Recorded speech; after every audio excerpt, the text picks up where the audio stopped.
In the last few years, the Mohammedan Muslims have been asserting their religious right to have their women wear the hijab in the Western democracies. Is it really required in their religion?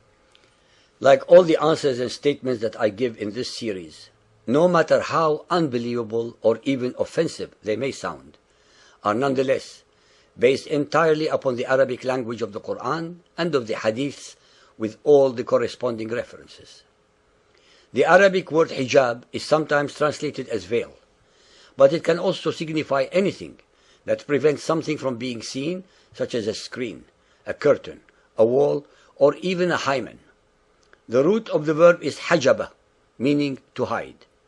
In the Quran, the term was originally used to mean a screen, a curtain, a divide from cloth, to separate especially the guests from the females of Muhammad's household. The story that explains the reason for this particular alleged revelation of verse 33.53 is mentioned in detail in Bukhari Hadith 8.255 or 8.257. Bukhari Hadith 8.255, narrated by Anas bin Malik, says that he was a boy of 10 at the time when Muhammad emigrated to Medina.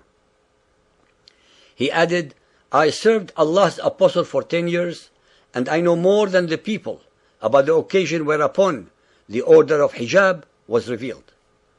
It was revealed during the marriage of Allah's apostle with Zainab bint Jahsh. In the morning, the Prophet was the bridegroom of her, and he invited the people, who took their meals and went away. But a group of them remained with Allah's apostle, and they prolonged their stay.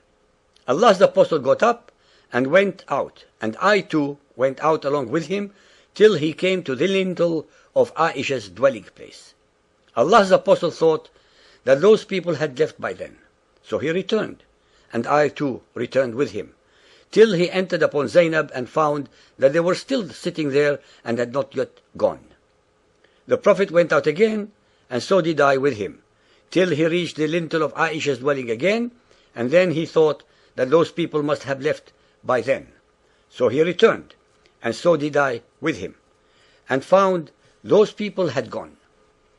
At that very instance, the divine verse of Al-Hijab was revealed, and the Prophet set a screen between me and his family. Chapter 33, verse 53. O ye who believe, enter not the Prophet's houses until leave is given you for a meal, to await for his preparation. But when ye are invited, enter. And when ye have taken your meal, disperse without seeking familiar talk. Such behavior annoys the Prophet. He is ashamed to dismiss you, but Allah is not ashamed to tell you the truth. And when ye ask his ladies for anything, you must ask them from before a screen, hijab. That makes it for greater purity for your hearts and for theirs. Nor is it right for you that you should annoy Allah's apostle, or that you should marry his widows after him at any time. Truly, such a thing is in Allah's sight an enormity. It is crystal clear from the verse above that all of its instructions are to do with Muhammad's personal annoyance at the behavior of his guests. As usual with Muhammad and his Quran, an instant made-to-order revelation was descended to turn his personal objections into unchallengeable divine sanctions, emanating from the unsuspecting mouth of Allah, the supreme rock god of the Kaaba. In fact, the actual Arabic words used in the verse above are min wara'i hijabi, which should have been translated instead to from behind a screen. By no stretch of the imagination can any intelligent being construe that the verse implies or means to cover the body of the female believer with any special clothing. All it instructs is that there should be a separation between the guest's area of the home of the believers from the private areas. While the idea of the hijab was to create an atmosphere of modesty vis-à-vis the females of the believers, the male Muhammadan exegetes created an incredible set of lies to control women in body, in mind, and in soul, thus making them totally subservient to their will. By what kind of twisted logic can anyone accuse the women of Muhammadan Islam of tempting the men if these men are too weak or stupid to control their sexual, predatory appetites and emotions? Using exactly the same perverted logic, one can also accuse Muhammadan men of tempting women and have them wear the hijab instead, especially since the Quran instructs both the men and women believers to be chaste and modest. Sahih Bukhari Hadith 8.257 narrated by Aisha, the wife of the Prophet. Umar ibn al-Khattab used to say to Allah's apostle, "Let your wives be veiled," but he did not do so.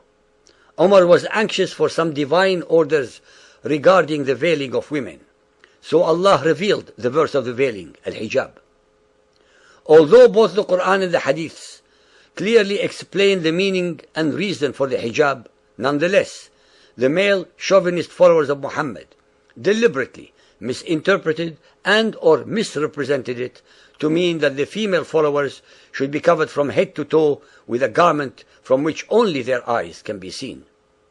This is a method to control Muhammadan Muslim women physically, intellectually and spiritually, so as to have them totally subservient to the will of the men as if they were domesticated animals. They want to cover the female followers of Muhammad, hundreds of millions of God's human creations, as if they are an offense to the Almighty.